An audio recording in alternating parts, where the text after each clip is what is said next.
Cinema നടന്നുകൊണ്ടിരിക്കുകയാണ്. ധനുഷും ഞാനും കൂടെ ഉള്ള ഒരു സിനിമയാണ്. അപ്പോൾ അതിന്റെ ഷൂട്ടിങ്ങുമായിട്ട് ബന്ധപ്പെട്ടാണ് വരാൻ പറ്റാത്തത്. ഇന്നലെയാണ് വന്നത്. Thank you Sivankutty sir.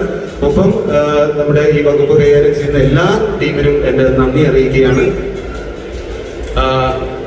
എന്താ ശരിക്കും ഇത് ഏത് മൂടാ?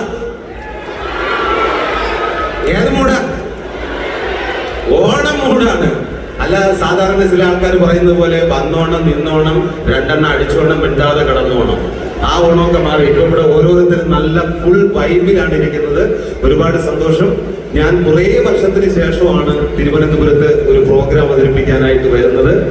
ശരിക്കും പറഞ്ഞാൽ തിരുവനന്തപുരത്തിന്റെ മുക്കും മൂലയിലും ഇങ്ങനെ പ്രോഗ്രാം അവതരിപ്പിച്ച് അത് കണ്ട പല ആൾക്കാരും ഇവിടെ ഉണ്ട്. അവരെയൊക്കെ വഴിയിൽ വെച്ച് കണ്ടു. ഈ ഇരിക്കുന്ന ഓഡിയൻസ് ഒന്നും അല്ല, ഇതിന്റെ 10 ഇരട്ടിയാണ് ഈ റോഡിലൂടെ ഒഴുകി നടക്കുന്നത്.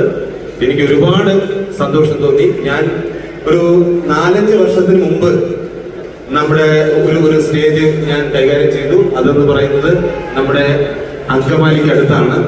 ശരിക്കും ഇതുപോലെ തന്നെ നിറയെ ഓഡിയൻസ് ഉണ്ടായിരുന്നു. പ്രോഗ്രാം ഒക്കെ കഴിഞ്ഞു, നന്നായിട്ട് കൈയടിച്ചു. 10-25 പേരെ കൈയടിയും ചിരിയൊക്കെ ഉണ്ടായിരുന്നുള്ളൂ. സംഘാടകരോട് ഞാൻ ചോദിച്ചു, പ്രോഗ്രാം എങ്ങനെയുണ്ടായിരുന്നു? പ്രോഗ്രാം ഒക്കെ നന്നായിരുന്നു. അല്ല, പിന്നെ ആൾക്കാർ കൈയടിയൊക്കെ കുറവ്, 10-25 പേരെ ഉള്ളൂ. അല്ല, 10-25 മലയാളികളെ ഉണ്ടായിരുന്നു, ബാക്കിയെല്ലാം ബംഗാളികളായിരുന്നു. പക്ഷെ ഇവിടെ വന്നപ്പോഴാണ് എനിക്ക് സന്തോഷമായത്. ഇത് എന്താ ജനസമുദ്രം!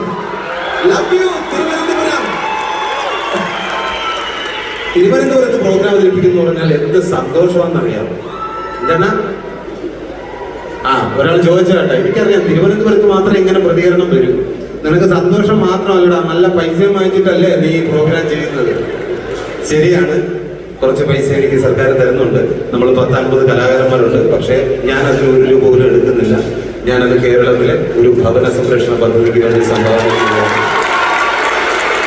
Thank you. അങ്ങനെ എന്നെ പ്രോത്സാഹിപ്പിച്ചത് എന്റെ ഭവനം സംരക്ഷിക്കാനുള്ള ഒരു പദ്ധതി. അപ്പൊ ഇനി നമുക്ക് പ്രോഗ്രാമിലേക്ക് കടക്കാം. ഒരു 4-4.5 മണിക്കൂറാണ്. നമ്മുടെ ഇന്ധനം എന്ന് പറയുന്നത് നിങ്ങളുടെ കയ്യടിയാണ്. റെഡിയാണല്ലോ? അങ്ങനെ പോലെ അതായത് ഭവന സംരക്ഷണം ഞങ്ങൾ കേട്ടു.